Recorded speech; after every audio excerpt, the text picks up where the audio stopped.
What does a street gang of criminals do after taking over an entire city? Obviously they become pop culture icons with their own energy drink, clothing stores and all other sorts of media. It's not too far off from real life, with people becoming sellouts the first chance they get.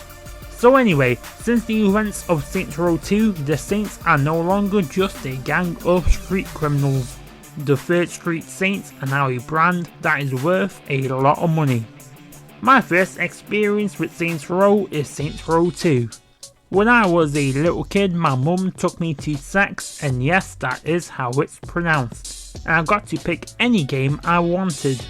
I saw the cover of Saints Row 2, got the game, and since then I've always been a fan of the series. I've played every game apart from the original and the reboot, which I will be playing soon to review, and by soon I mean at least 6 to 7 business months, judging by my atrocious upload schedule. I'm hurt and I'm old and I'm fucking tired and I work with fucking children. Saints Row the 3rd took Saints Row in a completely different direction. Whilst the first 2 games were more serious, Volition decided to take Saints Row in a different direction, where they decided to become more over the top just to try and break away from that GTA clone term that every single open world crime game used to get thrown at them back in the day. Is Saints Row the 3rd a fun game?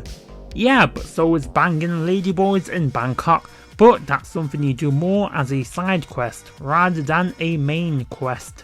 Saints Row the 3rd's main quest is all about banging ladyboys in Bangkok. Not literally of course, I mean figuratively.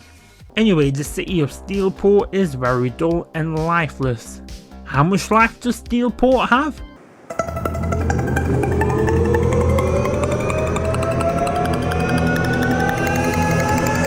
Exactly, 0. They try to cover this up with a bunch of ridiculous, over the top and badass moments to try and make you forget how dull and lifeless Steelport is. If I handed you a plate of shit with ketchup on top, it's still shit. Those moments are great, but it's not enough.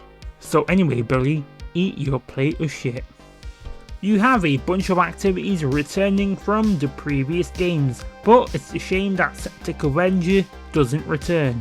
Although I guess spraying a lifeless city in shit won't change anything, since they will all just look the same anyway. However, it felt like a good chunk of the story missions were just mandatory activities you had to complete before you get to the actual meat and potatoes of the game.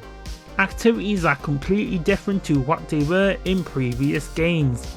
You used to have to do activities to gain enough respect to start missions, but now respect is just more like what level your character is at.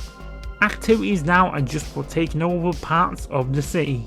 You have some old faces return like Shaundy and Pierce, but they completely disrespect my boy Johnny Gat right at the start of the game by killing him off screen.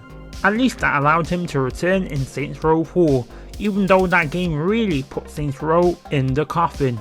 Saints Row the 3rd dug the grave. Saints Row 4 put Saints Row in the coffin. Get Out of Hell closed that coffin. We won't even pretend that Agents of Mayhem exists.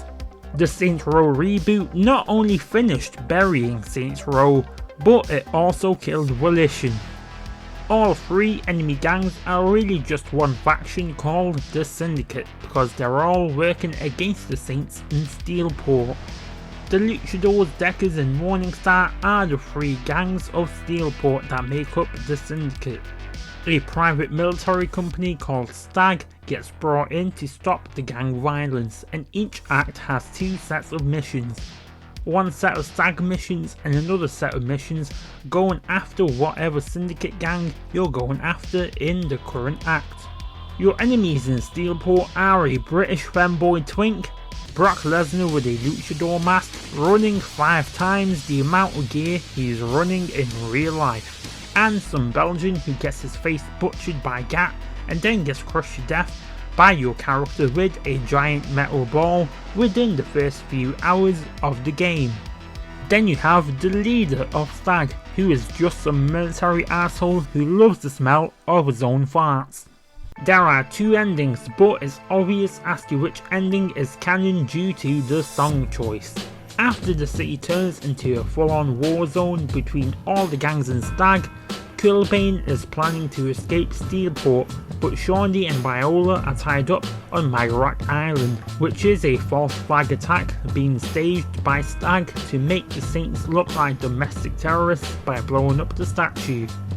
The song I Need a Hero by Bonnie Tyler plays, so it's obvious that the right choice is to save your fellow Saints. And Burt Reynolds.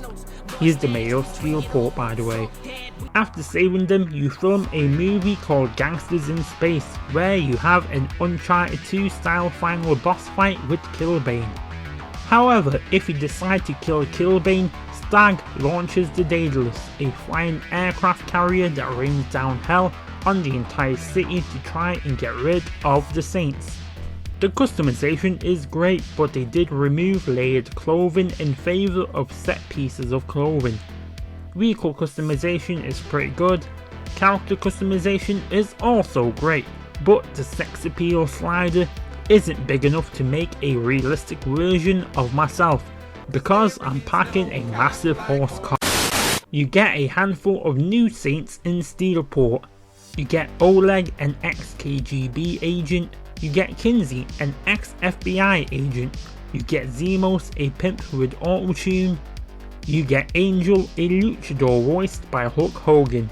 You get Viola, a Morningstar leader that defects to the Saints, who is voiced by Sasha Grey.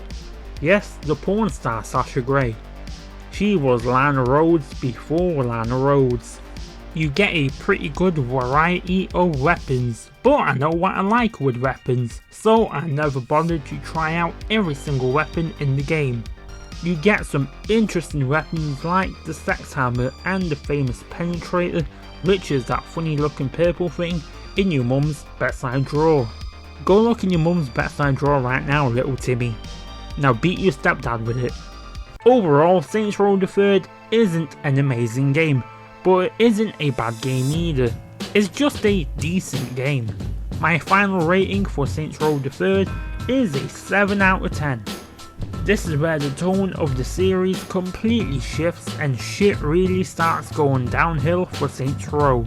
Thanks for watching. Remember to like, subscribe, and don't trust the government. Christ is King.